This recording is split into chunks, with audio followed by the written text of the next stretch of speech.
Good morning students. Fundamentals of E business के under lesson software concept में आज हम देखेंगे कि सॉफ्टवेयर होता क्या है और इसकी आगे क्लासिफिकेशन कैसे है। Application software, system software and security, या इसका दूसरा नाम है यूटिलिटी सॉफ्टवेयर। तो एप्लीकेशन सॉफ्टवेयर की हम पढ़ेंगे, इसकी आगे 7 categories: MS Word, MS Excel, MS Access, PowerPoint, Photoshop, messaging, और कोई एजुकेशनल या एंटरटेनमेंट के लिए जो सॉफ्टवेयर हैं उनको हम सभी को कहते हैं एप्लीकेशन सॉफ्टवेयर। ये एप्लीकेशन सॉफ्टवेयर का मतलब क्या होता है कि ऐसे सॉफ्टवेयर जो कि किसी स्पेसिफिक प्रॉब्लम को या स्पेसिफिक एप्लीकेशन को करने के लिए बनाए जाते हैं। सिस्टम सॉफ्टवेयर क्या होते हैं? They act as an interface between the user and computer. Okay, तो सिस्टम सॉफ्टवेयर की आगे हम 3 क्लासिफिकेशन पढ़ेंगे इस लेसन के अंदर। जैसे पहले आ जाएगा इसमें ऑपरेटिंग सिस्टम, जो हम इंस्टॉल करते हैं अपने कंप्यूटर के अंदर, जिसे हम कोई डोज करवाता है, कोई विंडो करवाता है। तो सेकंड नंबर पे हम इसमें पढ़ेंगे लैंग्वेज प्रोसेसर्स, जहाँ जिनका दूसरा नाम होता है ट्रांसलेटर्स। मींस ऐसे सॉफ्टवेयर्स जो कि हाई लेवल लैंग्वेज को लो लेवल लैंग्वेज के अंदर कन्वर्ट करते हैं। तीसरा इसके अंदर हम पढ़ेंगे डिवाइस ड्राइवर्स, कुछ ऐसे सॉफ्टवेयर्स जो कि मैन्युफैक्चरर द्वारा बनाए जाते हैं ताकि उनके जो इनपुट एंड आउटपुट डिवाइसेस हैं वो जैसे ही हम कंप्यूटर के साथ में अटैच करें they are ready to play. ठीक है, तो इसलिए इनको हम प्लग एंड प्ले कंपैटिबिलिटी वाले सॉफ्टवेयर भी कह देते हैं, डिवाइस ड्राइवर्स। तो इसमें एक याद रखना कि जो भी लेसन हम सॉफ्टवेयर पढ़ रहे हैं इसके अंदर जितने भी हम नाम पढ़ रहे हैं, दीज ऑल आर प्रोग्राम्स। ये सारे सॉफ्टवेयर्स हैं या सारी प्रोग्राम्स हैं या कह लो ये सारी इंस्ट्रक्शंस हैं। इनको हम देख नहीं सकते कि एक्चुअल में ये क्या, कोई टच करके नहीं चेक कर सकते इनको हार्डवेयर की तरह। That is why these are also called software. तो सॉफ्टवेयर की लास्ट जो इस पर हम पढ़ेंगे सर्विस या यूटिलिटी सॉफ्टवेयर, उसकी हम पढ़ेंगे 5 टाइप्स। ये कुछ ऐसे छोटे सॉफ्टवेयर्स हैं, ऐसे प्रोग्राम्स हैं जो कि इनके मैन्युफैक्चरर्स द्वारा बड़ी ही लो कॉस्ट के ऊपर प्रोवाइड किए जाते हैं ताकि कंप्यूटर को किसी तरह की कोई प्रॉब्लम ना आए। जैसे कि एंटीवायरस हो गया, कि अगर कोई भी वायरस आता है तो उसको साथ के साथ ये ख़त्म कर देते हैं, उसके स्प्रेड नहीं होने देते। सेकंड है डाटा कंप्रेशन। तो डाटा कंप्रेशन वाले जो सॉफ्टवेयर रहेंगे वो क्या करेंगे, हमारे डाटा को PDF फाइल्स के अंदर कन्वर्ट कर देंगे जो कि बहुत ही कम स्टोरेज लेते हैं। इस तरह से हमारा स्टोरेज स्पेस काफ़ी खाली हो जाएगा। तीसरा हमारे पास आ जाएगा डाटा रिकवरी वाले सॉफ्टवेयर्स। डाटा रिकवरी सॉफ्टवेयर जो आएंगे ये हमें अगर हमसे कोई गलती से डाटा इरेज हो जाता है, उसमें से डिलीट हो जाता है, तब हम उस डाटा को बैकअप कर सकते हैं, दोबारा उसको हम रिकवर कर सकते हैं। जिस तरह से हमारे कंप्यूटर्स के अंदर रिसाइकल बिन दिया होता है, वो भी इस तरह का एक सॉफ्टवेयर है। तो हम रिसाइकल बिन के अंदर जाके वहाँ से डाटा जो हमें चाहिए उसको दोबारा रिकवर कर सकते हैं। फिर आ गया बैकअप फैसिलिटी। बैकअप फैसिलिटी का मतलब है कि जो हमारा डाटा है उसको हम एक अलग से किसी एक्सटर्नल स्टोरेज के अंदर स्टोर कर लेते हैं ताकि ज़रूरत पड़ने पे हम उसमें से कॉपी निकाल सकें। फाइल मैनेजमेंट सॉफ्टवेयर के ये ऐसे सॉफ्टवेयर हैं जो फाइल्स की मैनेजमेंट करते हैं, उनकी सॉर्टिंग करना, उनकी मर्जिंग करना या किसी तरीके से उनको रीअरेंज करना। तो इस तरह से ये सारा लेसन इसके अंदर हम 3 कैटेगरीज के अंदर सॉफ्टवेयर को डिवाइड करेंगे। तो सॉफ्टवेयर, सबसे पहले हम इसकी डेफिनेशन करते हैं कि सॉफ्टवेयर होता क्या है। तो सॉफ्टवेयर क्या है? एक ग्रुप ऑफ प्रोग्राम। ये प्रोग्राम या ग्रुप ऑफ प्रोग्राम, देखो यहाँ पे कि पहले तो हम ये देखते हैं कि सॉफ्टवेयर नाम कहाँ से आया है, क्योंकि इससे पहले हमने एक लेसन पढ़ा था हार्डवेयर। हार्डवेयर का मतलब होता है कि ऐसे सारे कंप्यूटर के कंपोनेंट्स जिनको हम टच करके देख सकते हैं। बट ये जो सॉफ्टवेयर है इसका मतलब क्या हो गया कि ऐसे सारे कंपोनेंट्स या ऐसे चीज़ें जिनको हम टच करके नहीं देख सकते, तो उसको हम कहते हैं सॉफ्टवेयर। सॉफ्टवेयर की एक्चुअल डेफिनेशन हम यहाँ पे लिखेंगे कि एक ऐसा प्रोग्राम या group of program that solves a specific problem और that helps in doing the specific task. यहाँ ऐसे कुछ प्रोग्राम्स या उनका ग्रुप जो कि किसी पर्टिकुलर टास्क को पूरा करते हैं या किसी खास प्रॉब्लम को सॉल्व करते हैं, उनको हम कहते हैं सॉफ्टवेयर।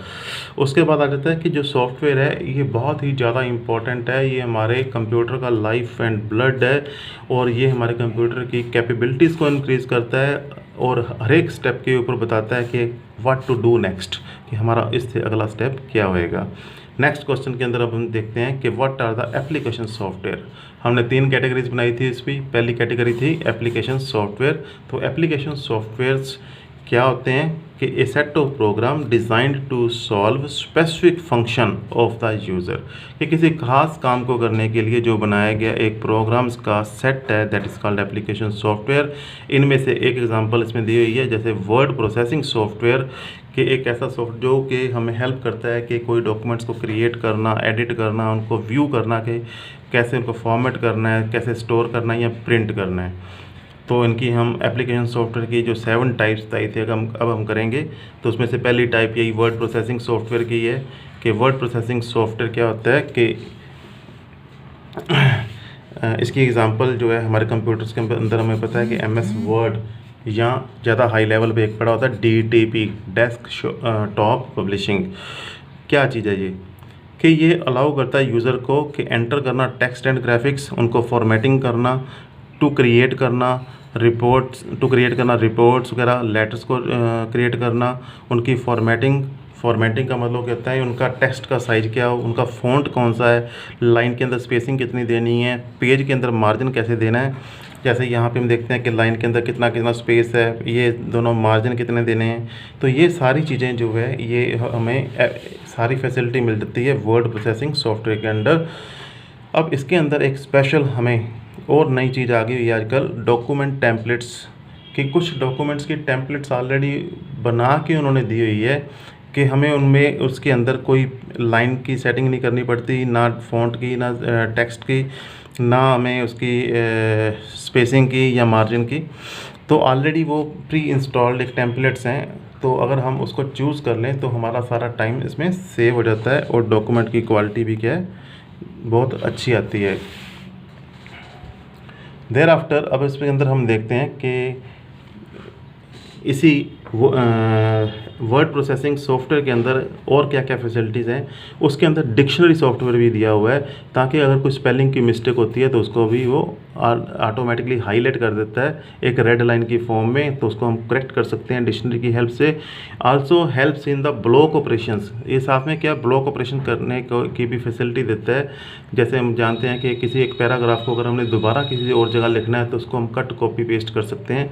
तो इस तरह का पूरा ब्लॉक हमने उठा के एक जगह से दूसरी जगह शिफ्ट कर दिया, तो उसको हम कहते हैं ब्लॉक ऑपरेशंस।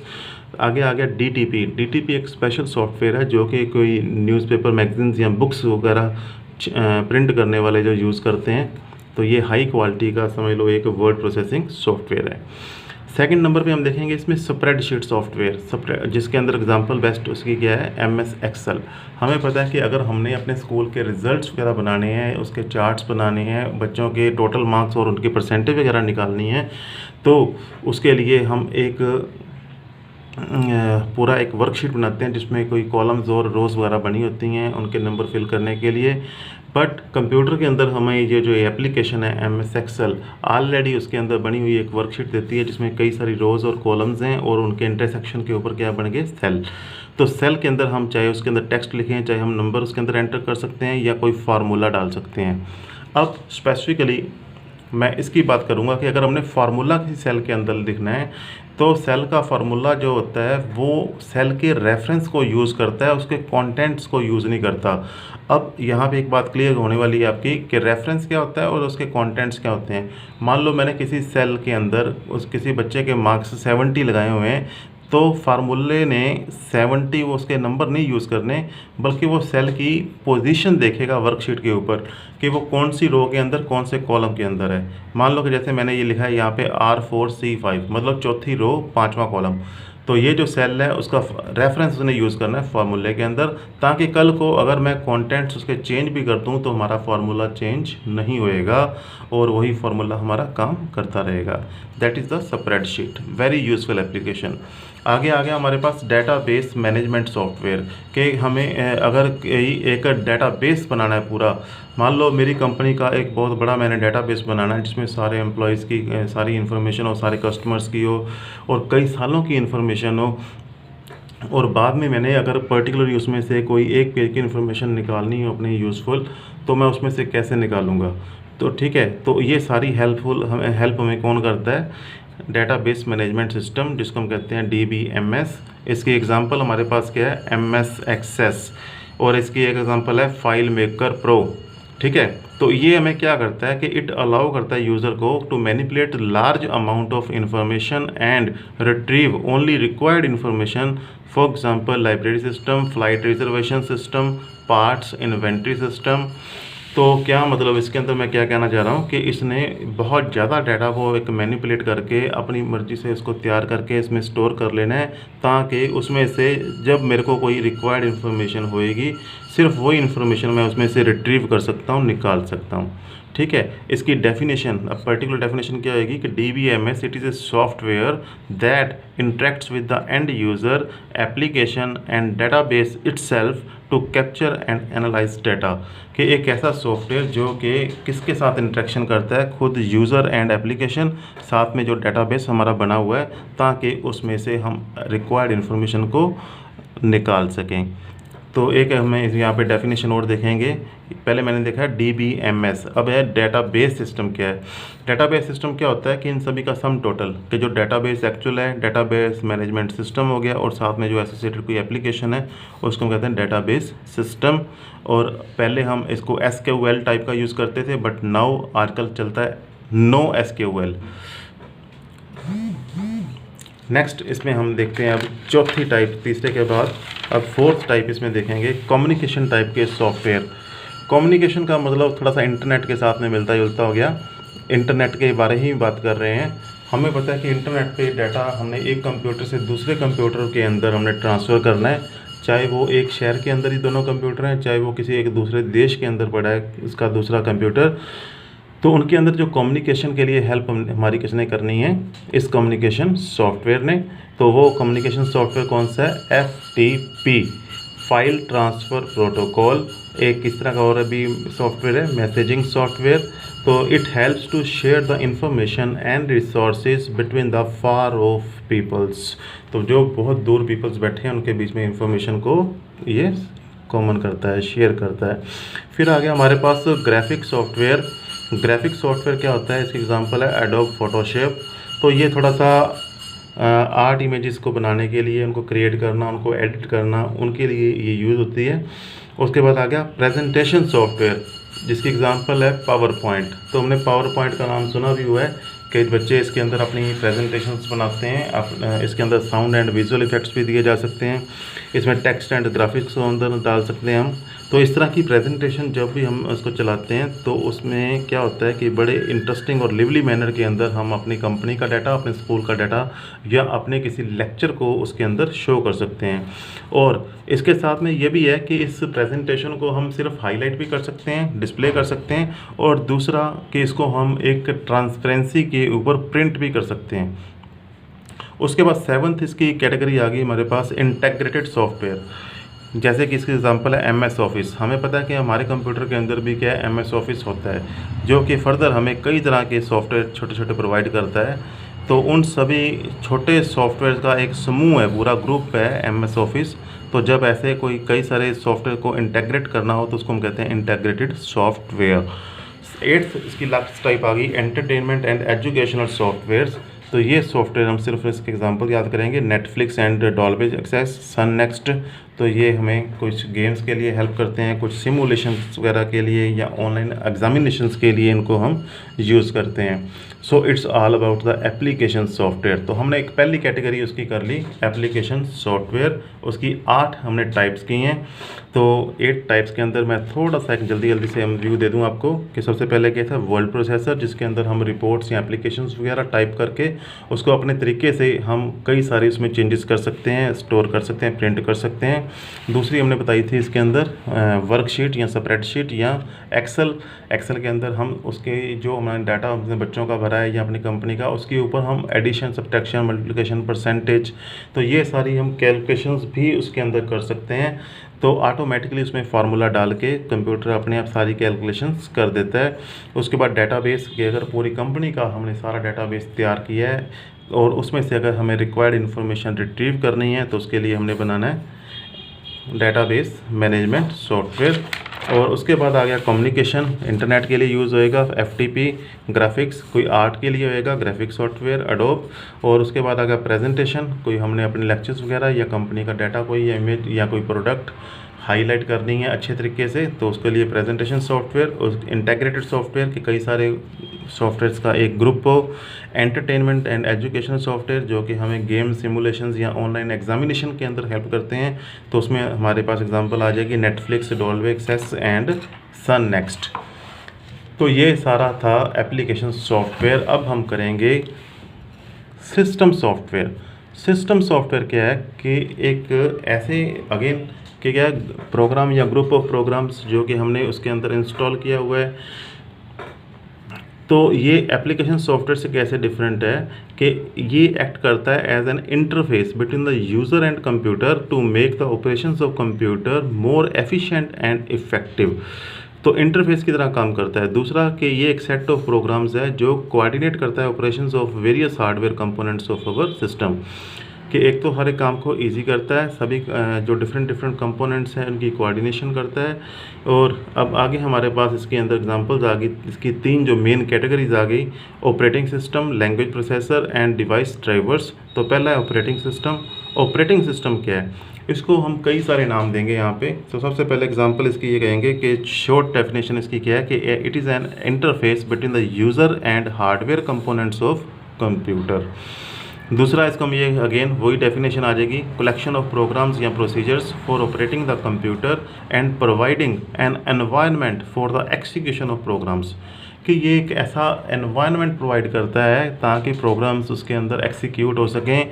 ये इंटरफेस की तरह काम करता है ताकि कंप्यूटर और यूज़र के बीच में आपस में एक समझ पैदा हो जाए। ये एक्ट करता है एक रिसोर्स मैनेजर की तरह, ताकि जो सारे उसके हार्डवेयर कंपोनेंट्स हैं और मेमोरी है उसके सारे रिसोर्सेज को मैनेज करना। तो ये कंट्रोलर की तरह काम भी करता है कि कंट्रोल करता है जो सारी इंस्ट्रक्शंस होती हैं यूज़र और कंप्यूटर के बीच में। और ये एक इंटरमीडिएटर की तरह भी काम करता है क्योंकि इसने एक ऐसा एनवायरनमेंट प्रोवाइड किया है जिसके अंदर हम सारे प्रोग्राम्स को एक्सिक्यूट कर सकते हैं। और इसके एग्जांपल क्या ऑपरेटिंग सिस्टम की, जैसे MS-DOS, window, Unix and Linux. So these are the operating system, all about it. Next अब इसके अंदर हम करेंगे लैंग्वेज प्रोसेसर्स। लैंग्वेज प्रोसेसर्स को हम ट्रांसलेटर्स भी कहते हैं। इनका मेन काम होता है ट्रांसलेट करना एक लैंग्वेज को दूसरी लैंग्वेज के अंदर, हाई लेवल लैंग्वेज को लो लेवल लैंग्वेज के अंदर, या कह लो यूज़र फ्रेंडली लैंग्वेज जो है जो हमें समझ लगती है उसको मशीन लेवल लैंग्वेज के अंदर कन्वर्ट करना जो कि कंप्यूटर को समझ लगती है।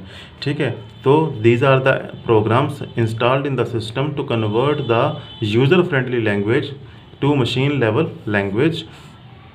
इसकी एग्जांपल्स क्या आती हैं, ऐसे कौन से सॉफ्टवेयर हैं इस कैटेगरी के अंदर, compiler, interpreter, assembler and debugger. तो इसका एक छोटा सा चार्ट यहाँ पे देखो, उन्होंने करना है क्या है कि ट्रांसलेटर एक कॉमन टर्म है सभी के लिए। तो ट्रांसलेटर का काम होता है कि सोर्स लैंग्वेज को टारगेट लैंग्वेज के अंदर कन्वर्ट करना। ट्रांसलेटर का एग्जांपल हम लेते हैं असेंबलर, तो उसने क्या करना है असेंबली लैंग्वेज को कन्वर्ट करना है मशीन लेवल लैंग्वेज के अंदर। इंटरप्रेटर का काम होता है हाई लेवल लैंग्वेज जो कि बेसिक पास्कल, C++, जावा या फोर्टेन, इनको कन्वर्ट करना मशीन लेवल लैंग्वेज के अंदर। कंपाइलर का काम क्या है, अगेन यही हाई लेवल लैंग्वेजेस को कन्वर्ट करना मशीन लेवल लैंग्वेज के अंदर। अब इनके अंदर डिफरेंस क्या है ये हम बाद में करेंगे। इंटरप्रेटर ने क्या करना होता है, लाइन बाय लाइन एक काम करना होता है, पहले उनको वो ट्रांसलेट करता है और उसके बाद एक्सिक्यूट करता है, फिर नेक्स्ट लाइन को पकड़ता है। पहले एक लाइन को कन्वर्ट करेगा, उसको फिर एक्सिक्यूट करेगा, फिर उसके बाद सेकंड लाइन को पकड़ेगा। बट कंपाइलर के अंदर क्या है, इसने पूरे के पूरे प्रोग्राम को एकदम इकट्ठा ही उसने ट्रांसलेट कर देना है और उसके बाद उसके कोई एरर्स वगैरह अगर होंगे तो उसको निकाल के उनको रिमूव करके उसके बाद इकट्ठे प्रोग्राम को इसने क्या कर देना है, एक्सिक्यूट कर देना है। सो अपनी अपनी जगह पे दोनों की एडवांटेजेस भी हैं और डिसएडवांटेजेस भी हैं। लेटर ऑन इस लेसन के अंदर हम इन दोनों का डिफरेंस भी पढ़ेंगे। तो अब हमने इसमें देखना है थोड़ा सा थ्योरेटिकल पार्ट। तो इसमें क्या है कि we know that computer can understand only the machine level language, हमें पता है कंप्यूटर सिर्फ मशीन लेवल लैंग्वेज जो कि 0 एंड 1 की फॉर्म में होती है सिर्फ उसी को समझ सकता है। तो ये डिफ़िकल्ट है बड़ा किसी प्रोग्रामर के लिए कि प्रोग्राम को मशीन लेवल लैंग्वेज के अंदर लिखे कि वो सारी 0 एंड 1 ही लिखता रह जाएगा, ठीक है। सो वो ज़्यादा टाइम कंज्यूमिंग हो जाएगा, इसलिए हमें एक ज़रूरत पड़ती है एक ऐसे सॉफ्टवेयर की जो कि हमारी अपनी लैंग्वेज के अंदर लिखे हुए प्रोग्राम को मशीन लेवल लैंग्वेज के अंदर कन्वर्ट कर दे। तो उस प्रोग्राम को, उस इंस्ट्रक्शंस को हम कहते हैं ट्रांसलेटर्स। तो ट्रांसलेटर कोई एक ऐसे कोई मशीन नहीं है, जस्ट एक प्रोग्राम है, ठीक है। ये भी ग्रुप ऑफ इंस्ट्रक्शंस हैं। सिर्फ पूरे लेसन के अंदर हमने जितने भी चीज़ें पढ़ेंगे वो सारी क्या इंस्ट्रक्शंस या प्रोग्राम्स ही होंगे। उसके बाद अब आ गया कि इसके एग्जांपल इंटरप्रेटर एंड कंपाइलर दोनों का काम क्या है कि हाई लेवल लैंग्वेजेस को मशीन लेवल लैंग्वेज के अंदर कन्वर्ट करना, पर उनकी वर्किंग के अंदर थोड़ा सा डिफरेंस है। तो यही कंपोनेंट ही आ गया कि हाउ दे आर डिफरेंट, कि कंपाइलर ने टोटल के टोटल सारे प्रोग्राम को एक्सेप्ट करना है और उसके बाद कन्वर्ट कर देना मशीन लेवल लैंग्वेज के अंदर। इंटरप्रेटर ने क्या करना है, यही जॉब लाइन बाय लाइन करनी है। इसने सारे कंप्लीट प्रोग्राम को एट वंस नहीं लेना।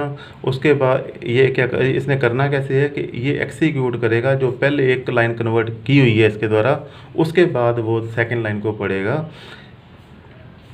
ठीक है। और वो भी अगर पहली लाइन के अंदर कोई एरर नहीं आया तो। अब इनके एग्जांपल्स क्या हैं कि इंटरप्रेटर की एग्जांपल है जैसे बेसिका और GW बेसिक।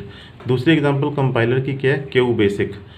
नीचे एक इस फॉर्म के अंदर हमने एक डिफरेंस बनाया है कंपाइलर एंड इंटरप्रेटर का। कंपाइलर तो पहले ध्यान रख लेना कि इसने सारे के सारे प्रोग्राम को इकट्ठा ही कन्वर्ट करना है और इकट्ठा एक्सिक्यूट कर देना है। बीच के अंदर इसमें जो भी कोई एरर्स होंगे उसने एक एरर मैसेज बना के इकट्ठा ही डाल देना है। तो देखो कि ट्रांसलेट करता है entire program in one time and then execute. इसने ट्रांसलेट करना प्रोग्राम को line by line and execute also again line by line. Generate करना है error report after full translation. जब पूरी ट्रांसलेशन हो जाएगी उसके बाद बताएगा कि टोटल एरर कौन कौन से निकले हैं। इसने एरर बता देने हैं हर एक लाइन के बाद। इसने स्पेंड करना है lot of time in analysing and processing, कि इसके अंदर टाइम बहुत ज़्यादा लगेगा उसको एनालाइज करने और प्रोसेस करने में। इसने बहुत छोटे टाइम के अंदर उसको पूरा कर देना है। इसकी एक्सिक्यूशन फास्ट रहेगी। एक बार जब प्रोग्राम सारे का सारा उसमें एरर वगैरह रिमूव होने के बाद इसकी एक्सिक्यूशन स्लो है, क्योंकि हर एक लाइन के बाद एक्सिक्यूशन होनी है।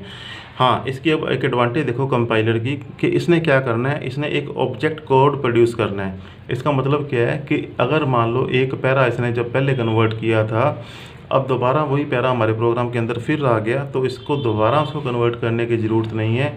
तो जो पूरे का पूरा पहले ऑब्जेक्ट कोड इसने बनाया है वही उसके ऊपर अप्लाई हो जाएगा। तो इंटरप्रेटर के अंदर ऐसा कुछ नहीं है कि उसने ऐसा कोई ऑब्जेक्ट कोड तैयार नहीं करना। So it is the difference between compiler and interpreter. Now अब तीसरी जो इसकी लास्ट टाइप है सॉफ्टवेयर की, कौन सी है, डिवाइस ड्राइवर्स। तो डिवाइस ड्राइवर क्या है, they are special softwares created by the manufacturers of some input output devices, और वो एक्ट करते हैं as an interface between the device and operating system.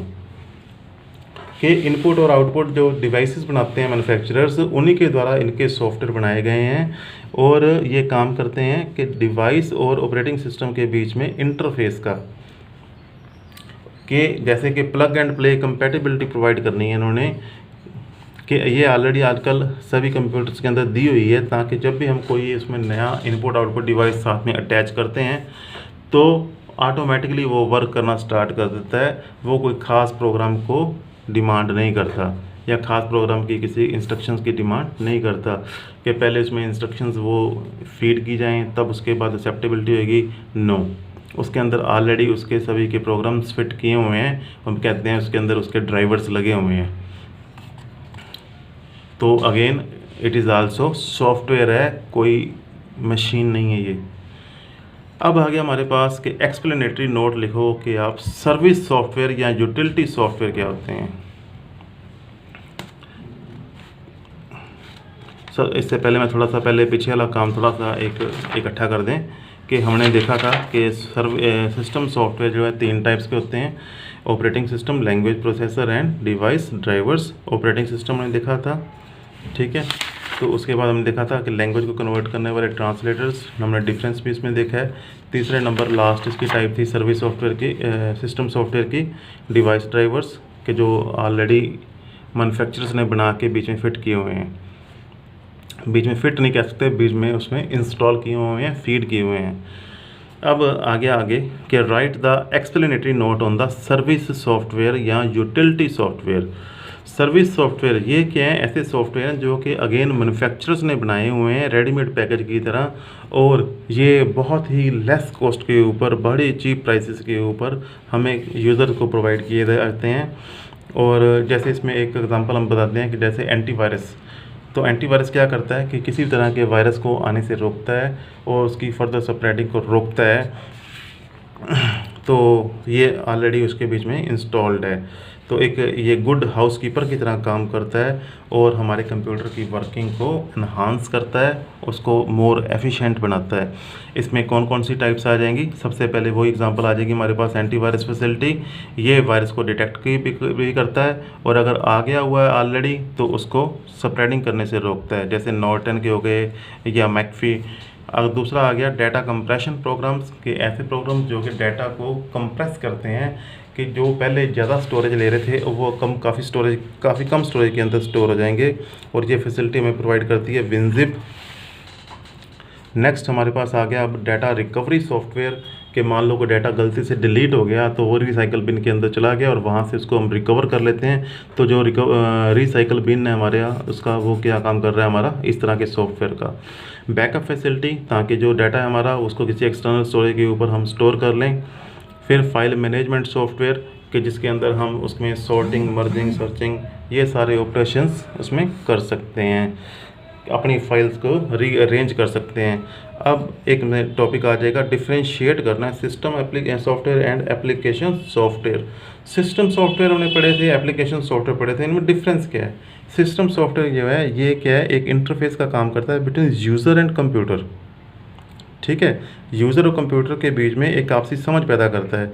जो एप्लीकेशन सॉफ्टवेयर है वो स्पेशल प्रोग्राम्स हैं किसी स्पेसिफिक प्रॉब्लम को सॉल्व करने के लिए, चाहे वो हमने कैलकुलेशंस करनी थी तो स्प्रेडशीट लगा लिया, अगर मैंने कोई आर्ट इमेज को कोई मैनिपुलेट करना था तो मैंने एडोब फोटोशॉप लगा ली, या हमने कोई प्रेजेंटेशन बनानी थी तो हमने उसमें पावर पॉइंट चला लिया।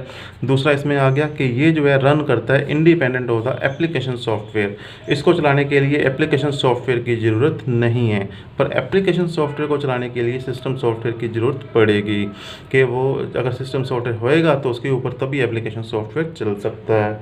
फिर आ गया हमारे पास कि इसको इंस्टॉल किया होता है ऑलरेडी, जैसे ही ऑपरेटिंग सिस्टम कोई डालते हैं कंप्यूटर के अंदर तो ऑटोमेटिकली ये सिस्टम सॉफ्टवेयर उसमें अंदर लग गया। इसको हम स्पेसिफिकली यूज़र की रिक्वायरमेंट के अकॉर्डिंग इसके अंदर इंस्टॉल करते हैं। इसमें यूज़र और सिस्टम सॉफ्टवेयर की आपस में कोई इंटरेक्शन नहीं होती, कि जब मैं कंप्यूटर को यूज़ कर रहा तो मेरे को नहीं पता कि सिस्टम सॉफ्टवेयर कैसे अपने आप चल रहा है अपने अंदर, कैसे उसने कंप्यूटर को स्टार्ट कर दिया, कैसे वो डाटा को ट्रांसफ़र कर रहा है एक जगह से दूसरी जगह पे, पर इसके अंदर हमारी डायरेक्ट इंटरेक्शन होती है। मेरे को पता है कब मैं MS वर्ड के अंदर कट कॉपी पेस्ट कर रहा हूँ, कब उसके अंदर मैं एडिटिंग कर रहा हूँ। इसकी एग्जांपल्स आ जाएंगी, कंपाइलर है, डीबगर, ड्राइवर है, इसके अंदर आ जाएगा वर्ड प्रोसेसर, एक्सेल या मीडिया प्लेयर। Okay students.